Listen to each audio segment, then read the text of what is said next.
It is the SSRLA510S.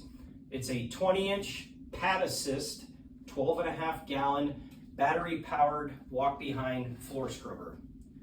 It's got an extremely small footprint, fits through any standard door, and extremely economical. All of our parts are stocked in North Little Rock, Arkansas. Let's show you the recovery tank. So you get your recovery tank lid. When you open it, as you can see within the recovery tank, it's a good example. This is your garbage tray, as they call it, but this will pick up the insoluble stuff that your floor scrubber picks up on the ground while you're cleaning. You could simply take this out, rinse it out, put it back into place. Never operate the machine though if this is missing. As mentioned earlier in the previous video, this is your vacuum motor filter protector. Straight down into that port is direct access to your vacuum motor. What this does is it prevents moisture from entering your vac motor chamber. So never operate the machine if this is missing. You might be noticing what this little lever here is in the recovery tank. That's called a float. Once enough water rises in the recovery tank, that water is going to lift this and give you an indication on the control panel that you need to empty your recovery tank. Here's your recovery tank lid. Not much to be aware of other than the gasket. You just want to make sure it's very elastic. Over time, this is going to harden and it's going to prevent the machine from creating a good seal. Again, this can be replaced by just simply pulling it out. But again, it's just something to be aware of. When you're not using your machine, we suggest you leave the lid open so you can allow it to vent. If not, this is what we call in the industry tank vomit. So when you use your machine, it's going to smell like garbage as you're using it. So make sure you leave the lid up when you're not using it. On the front of the machine, this is the only access area to fill it. You're going to put your detergent and water in it. You can use hot water. But if your hot water is coming from a boiler, we do not recommend that because that water is way too hot for not only this machine, but any machine in general. On the back of the machine, you have your control panel. It's key activated. When this lights up, you're going to get your percentage on your battery and your battery voltage. To engage the brush, it's one button. Engage your vacuum motor.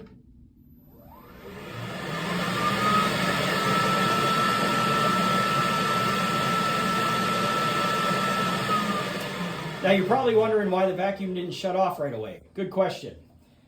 There's a decent amount of space between the brush deck and the squeegee assembly. The reason the vacuum motor stays on is you're finishing your cleaning job. It's going to suck up all the residual water that's left in between the deck and the squeegee. This is your water output. You can go all the way up to 5. You can shut the water off at 0. We don't recommend being at 4 and 5. You should really try to keep the machine between 1, 2, and 3, depending on your application. If you're in a noise-sensitive environment, like a healthcare facility, what have you, there is an eco mode. The only thing that does is it lowers the decibel rating on the vacuum motor, so it's a little bit quieter during daytime cleaning.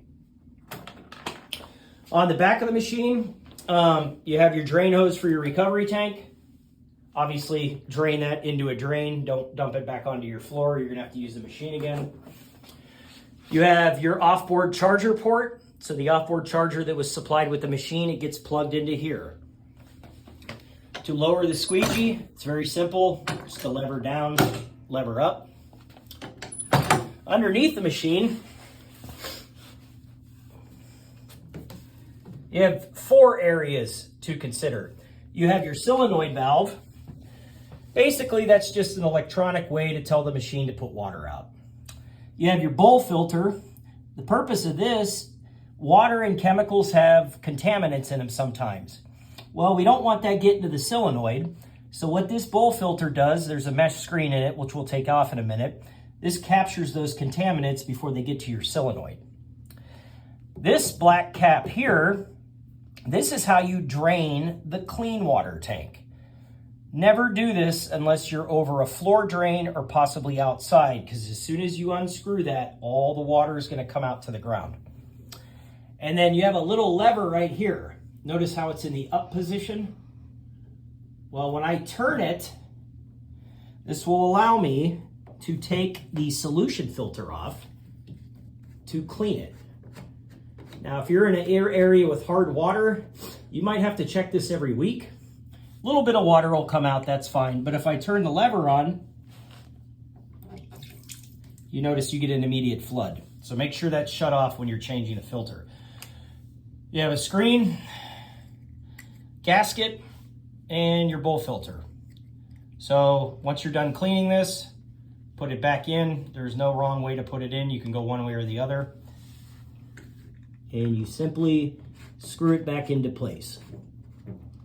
Most important pro tip here. Turn this lever back to that position. If you don't do that, you're going to call us and tell us your machine's not putting out water, and we're going to have you come down here and take a look at this lever and ask you what position it's in. To take the squeegee assembly off, raise it, disconnect the hose, and these two internal wing nuts, you simply loosen and take out. When you want to reinstall it, you simply fingertip tight and reconnect the hose. We'll show you in a separate video on how you actually take the squeegee blades off and rotate them. You have your sight fill line. Since this is a 12.5 gallon tank, that tells you how much solution's in it. 12.5 gallons would be at the top, somewhere in the middle would be 6, and then obviously down here would be none. So lowering the deck is pretty simple. You have your foot pedal when you're behind the machine, down and to the left, lowers it, down and to the right, raises it. Now this machine will fit through any standard size door, as we will show you here in a second. You do not have to remove a squeegee assembly. You simply get to your door, and you exit like so.